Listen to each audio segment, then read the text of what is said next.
Vasu talks ప్రేక్షకులకు నమస్సుమాంజలి. ఈ విశ్వంలో ఏ జీవైనా పుట్టాలన్నా పెరగాలన్నా ఆహారం చాలా అవసరం.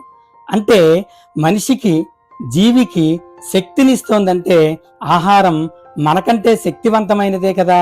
కాబట్టే దానిని మనం భగవత్ స్వరూపంగా భావిస్తాం. ఆహారాన్ని గురించి మనం గనక ఆలోచించినట్లయితే బ్రహ్మ దేవతల కోసం అమృతాన్ని సృష్టించాడు, మానవులు ఋషుల కోసం అన్నాన్ని సృష్టించాడు, అలాగే పశుపక్షాదుల కోసం తృణపత్రాలను సృష్టించాడు, రాక్షసుల కోసం దైత్యుల కోసం మధువు మాంసాన్ని తేనెని ప్రసాదించాడన్నమాట. అంటే మన దేవతలకు అమృతం ఎటువంటిదో మనుషులకు ఆహారం కూడా అటువంటిదే. ఇలాంటి ఆహారంని మనం పరబ్రహ్మ స్వరూపం అంటాం. ఎందుకో చూద్దాం. దానికంటే ముందు నా వీడియో గనక మీకు నచ్చినట్లయితే సబ్స్క్రైబ్ చేయండి, షేర్ చేయండి, లైక్ చేయండి, కామెంట్ కూడా చేయండి. సరే, మన చిన్నప్పుడు ఎవరైనా సరే అన్నం గనక వృధాగా పారేస్తే అన్నం పరబ్రహ్మ స్వరూపం రా, అన్నం అలా వృధా చేయకూడదు అనేవారు. దీనికి కారణం ఏమిటి అని మనం అడిగితే వాళ్ళ దగ్గర సరిగ్గా మనకి పనికొచ్చే సమాధానం ఉండేది కాదు. అంచేత మనకి చెప్పేవారు కాదు. అది అంతే అని సింపుల్ గా చెప్పేవారు. ఎందుకో చూద్దాం. భగవంతుడు మనం పుట్టకముందే మనకి కావలసినటువంటి ఆహారాన్ని, తర్వాత తాగడానికి పనికొచ్చే నీళ్ళని ఏర్పాటు చేసి మనల్ని పుట్టిస్తాడు. అందుచేతనే నారు పోసినవాడు నీరు పోయడా అంటారు. ఈ నానుడి దానికోసమే వచ్చిందన్నమాట. అంటే మనల్ని పుట్టించినవాడు మనల్ని ఎలాగైనా సరే మనకు బ్రతకడానికి కావాల్సినటువన్నీ ఏర్పాట్లు చేస్తాడని దాని యొక్క ఉద్దేశం అన్నమాట. సరే, మనకి ఎప్పుడైతే మనం కొంత ఆహారాన్ని భుజించాం, కొంత మిగిలింది, దాన్ని వృధా చేయకుండా దానం గనక చేస్తే, అంటే లేని వాళ్ళకి గనక మనం పెడితే, మనకి భగవంతుడు ఆల్రెడీ కొంత ఆహారాన్ని నీళ్ళని ఇచ్చి పంపించాడు కదా, అది వృద్ధి అవుతుంది. వృద్ధి అయ్యి మన యొక్క ఆయుష్ పెరుగుతుంది. అలా కాకుండా దాన్ని వృధా చేసేసామంటే మనకి ఇచ్చినటువంటి ఆహారం తగ్గిపోతుంది అనమాట. తగ్గిపోయి మనకి ఆయుష్ తగ్గిపోతుంది. ఏ తల్లి అయినా తండ్రి అయినా తన పిల్లల యొక్క ఆయుష్ పెరగాలనే కోరుకుంటుంది కదా. కాబట్టి అన్నాన్ని ఇచ్చిన భగవంతుడు దాన్ని పెంచాలి అనే కోరుకుంటుంది. ఎలా పెరుగుతుంది మనకి అన్నం? మనం దానం చేస్తే పెరుగుతుంది అన్నమాట. సో అందుచేత అన్నం పరబ్రహ్మ స్వరూపం అని అంటాం. అంతేకాదు, ఇది ఎంతకాలం ఉంటుంది ఇలాగా? మనకి ఎప్పుడైతే భగవంతుడు ప్రసాదించినటువంటి అన్నం గాని నీళ్లు గాని అయిపోతాయో అప్పుడే మనం మరణిస్తాం అన్నమాట. అంటే మనకి నూకలు చెల్లిపోయాయి అని అర్థం అన్నమాట. సో ఇప్పుడు మనకి ఏం తెలిసింది? అన్నం ఎప్పుడూ కూడా దానం చెయ్యాలి. ఎందుకు దానం చెయ్యాలి? ఏది దానం చేసినా మనిషి ఇంకా ఇంకా కావాలనే కోరుకుంటాడు. కానీ అన్నం దానం చేస్తే మాత్రం మనిషి ఇక చాలు అంటాడు. ఎందుకంటే తన పొట్ట ఎంత పట్టాలో అంతే పడుతుంది కదా, ఎక్కువ అది స్వీకరించలేదు. కాబట్టి అన్నదానం వల్ల మాత్రమే ఒక మనిషిని సంతృప్తి పరచగలం. ఇలా అన్నదానం చేసినటువంటి ఒక చిన్న వృత్తాంతాన్ని చూద్దాం. ఒక బ్రాహ్మణుడు ఉన్నాడు. అతను కాశీకి వెళ్ళాలి అనుకున్నాడు. అలా ప్రయాణం చేస్తున్నాడు. ఇప్పట్లాగా అప్పుడు మరి ప్రయాణ సాధనాలు ఏమీ లేవు కదా, అంచేత నడిచి వెళ్తున్నాడు. అలా వెళ్తూ ఉండగా సాయంత్రం ఒక అడవిలోకి వచ్చాడు. ఇక రాత్రి ఇక్కడే పడుకోవాలి, మరి జంతువుల యొక్క భయం ఉంటుంది కదా, అందుచేత ఆ అడవిలోనే ఎక్కడైనా మనం పడుకోవలసి ఉంటుంది, అక్కడే మనం విశ్రాంతి తీసుకోవాలి అని సరే అలా వెళ్తున్నాడు ఆలోచిస్తూ. ఈ లోపల అక్కడ గిరిజన తెగకు చెందినటువంటి ఒక అతను ఉన్నాడు, శంబరుడు అతని పేరు అన్నమాట. ఈ శంబరుడు ఏం చేశాడంటే, రా స్వామి మా ఇంటికి రా, మా ఇంట్లో విశ్రాంతి తీసుకో అని చెప్పేసి అతన్ని ఇంటికి పిలిచి చక్కగా అతనికి వెదురు బియ్యము తేనె ఇచ్చి చక్కగా విశ్రాంతి తీసుకోమని చెప్పాడు. అది అతనికి ఉన్నది ఒకే గది కాబట్టి ఆ గదిలో ఆ బ్రాహ్మణుణ్ణి పడుకోబెట్టి ఆ యొక్క శంబరుడు అనేటువంటి గిరిజన తెగకు చెందినటువంటి వాడు బయట పడుకున్నాడు. సరే, మరి అడవి కదా, ఈ లోపులో అర్ధరాత్రి ఒక పులి వచ్చి అతన్ని చంపేసింది. ఎవరైతే ఇతనికి అన్నం పెట్టాడో అతన్ని. సరే, తెల్లారి లేచేటప్పటికి ఈ యొక్క బ్రాహ్మణుడు లేచి చూశాడు. అక్కడ శంబరుడు కనిపించలేదు. ఏంటా అని చూస్తే అక్కడ పులి అతన్ని తినివేసింది. అయ్యో భగవంతుడా, నాకు అన్నం పెట్టిన ఇతనికి ఇంత దుర్గతి పట్టించావేంటి అని చెప్పేసి సరే చేసేదేమీ లేక కాశీ బయలుదేరి వెళ్ళాడు. సరే, కాశీలో భగవంతుని యొక్క మరి దర్శనం చేసుకున్నాడు. రాత్రి పడుకున్నాడు. స్వామి, మరి అన్నదానం యొక్క గొప్పతనాన్ని నాకు వివరిస్తే బాగుండు అని అనుకున్నాడు మనస్సులో. ఈ లోపులో స్వామి మరి ప్రత్యక్షమై, నువ్వు మీ ఇంటికి వెళ్తున్నావు కదా, ఆ వెళ్తూ ఉండగా ఒక రాజ్యం వస్తుంది మధ్యలో. ఆ రాజ్యంలో ఆగి ఆ రాజుగారి ఇంటికి వెళ్ళి తనకి ఒక కొడుకు పుట్టాడు.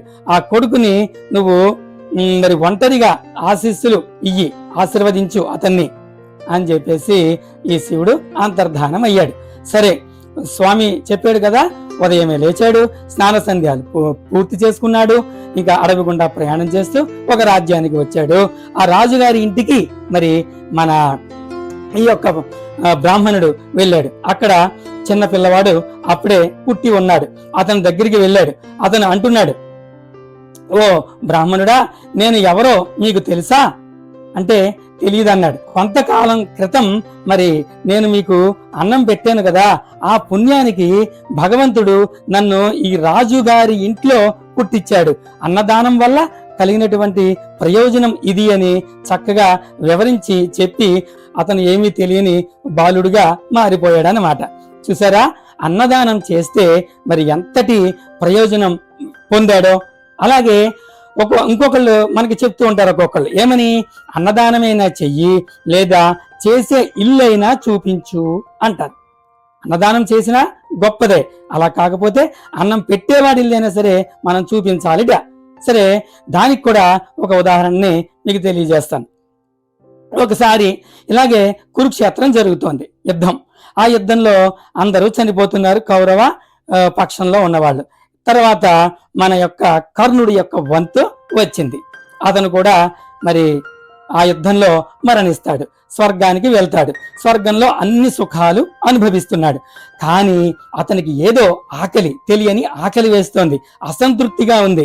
ఏమిటి స్వామి, మరి నాకు స్వర్గ సుఖాలన్నీ వస్తున్నాయి కానీ ఆకలి మాత్రం తగ్గడం లేదు అంటే, నువ్వు కర్ణ చాలా దానాలు చేశావు, అడిగిన వాడికి లేదనకుండా దానాలు ఎన్నో చేశావు, మరి ఎప్పుడైనా నువ్వు మరి అన్నదానం చేసావా అని అడిగితే గుర్తు చేసుకుని మరి నేను ఒకసారి ఎప్పుడో నేను చాలా సాధనలో ఉండగా ఒక బ్రాహ్మణుడు వచ్చి అన్నం పెట్టమన్నాడు.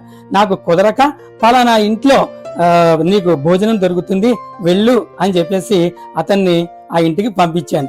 ఏ వేలుతో అతనికి ఇల్లు చూపించావు అని అడిగాడు. అక్కడ ఉన్నటువంటి దేవతలు ఫలానా వేలని చూపించాడు. ఆ వేలుని నోట్లో పెట్టుకోమన్నాడు. పెట్టుకుని ఒక్క గుటక వేయగానే అతనికి ఎక్కడ లేని సంతృప్తి వచ్చిందనమాట. ఈ పుణ్యం దేని వల్ల వచ్చింది మనకి? అన్న దానం చెయ్యకపోయినా చేసే ఇల్లు చూపించడం వల్ల వచ్చింది. భగవద్గీతలో అన్నం గురించి శ్రీకృష్ణుడు ఏమని చెప్తున్నాడంటే, అన్నాద్భవంతి భూతాని పర్జన్యాదన్న సంభవం యజ్ఞాత్ భవతి పర్జన్యః యజ్ఞః కర్మ సముద్భవం అన్నాడు. అంటే అన్నాద్భవంతి భూతాని, అన్నము వల్ల జీవరాశి అంతా పుడుతోంది. పర్జన్యాదన్న సంభవం, ఈ అన్నం దేని వల్ల పుడుతోందిట? మేఘం వల్ల పుడుతోంది. అంతే కదా, మరి మేఘం వల్ల వర్షిస్తుంది, ఆ వర్షాల వల్ల పంటలు పండుతాయి, దానివల్ల మనకి ఆహారం వస్తుంది. అలాగే మరి యజ్ఞాత్ భవతి పర్జన్యః, మరి ఈ మేఘం ఎలా పుడుతోంది? మేఘం అంటే యజ్ఞం వల్ల పుడుతోంది. మరి ఈ యజ్ఞం ఎలా వస్తుంది? యజ్ఞ కర్మ సముద్భవం, కర్మ వల్ల ఈ యజ్ఞం పుడుతోందిట. అంటే కాబట్టి ఇది డైరెక్ట్గా ఎలా వస్తుందంటే భగవంతుడు మనకి ఇస్తే వస్తుందని అర్థం అవుతుంది అనమాట. అంచేతే మనం భోజనం చేసేటప్పుడు బ్రహ్మార్పణం బ్రహ్మహవి బ్రహ్మగ్నో బ్రహ్మణాహుతం బ్రహ్మైవ తేన గంతవ్యం బ్రహ్మకర్మ సమాధినా సహనావతు సహనో గుణక్తు సహ వీర్యం కరవావహే తేజస్వినావదీతమస్తు మా విద్విషావహే ఓం శాంతి శాంతి శాంతి అని ప్రార్థించి మనం తినాలి భోజనాన్ని. ఎవరైనా చేస్తున్నామా? నాతో సహా మనం ఎవ్వరం ఈ పని చెయ్యట్లేదు. కాబట్టే అమృతం లాంటి అన్నం మనకి విషతుల్యంగా మారిపోతుంది. అంతేకాకుండా అన్నం తినేటప్పుడు కూడా చాలా నియమాలు ఉంటాయి. క్రింద కూర్చుని తినాలి, ఒళ్ళో పెట్టుకోకూడదు, ఒక చేతిలో కంచం పట్టుకుని ఇంకో చేతితో తింటున్నాం, అది కూడా చాలా తప్పు.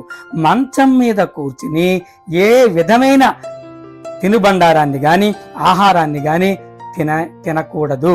ఇవన్నీ అంతేకాదు, మనం దక్షిణంగా తిరిగి అన్నం తినకూడదు. తూర్పు వైపుకు కానీ ఉత్తరం వైపుకు కానీ తిరిగి కూర్చోవాలి భోజనం చేసేటప్పుడు.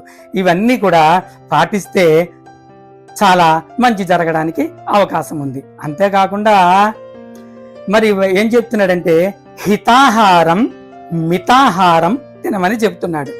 హితాహారం అంటే ఏమిటి? మనకి ఏది పడుతుందో, ఏది మేలు చేస్తుందో దానినే తినాలి. అలాగే మితాహారం తినమన్నాడు. మితాహారం అంటే తక్కువ తినాలి. ఎంత తక్కువ తినాలి?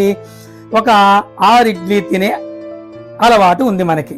అటువంటప్పుడు మనం ఖచ్చితంగా 4 ఇడ్లీ మాత్రమే తినాలి. అటువంటప్పుడు జీవక్రియ సక్రమంగా జరిగి మంచిగా ఉంటుంది ఆ వ్యక్తికి.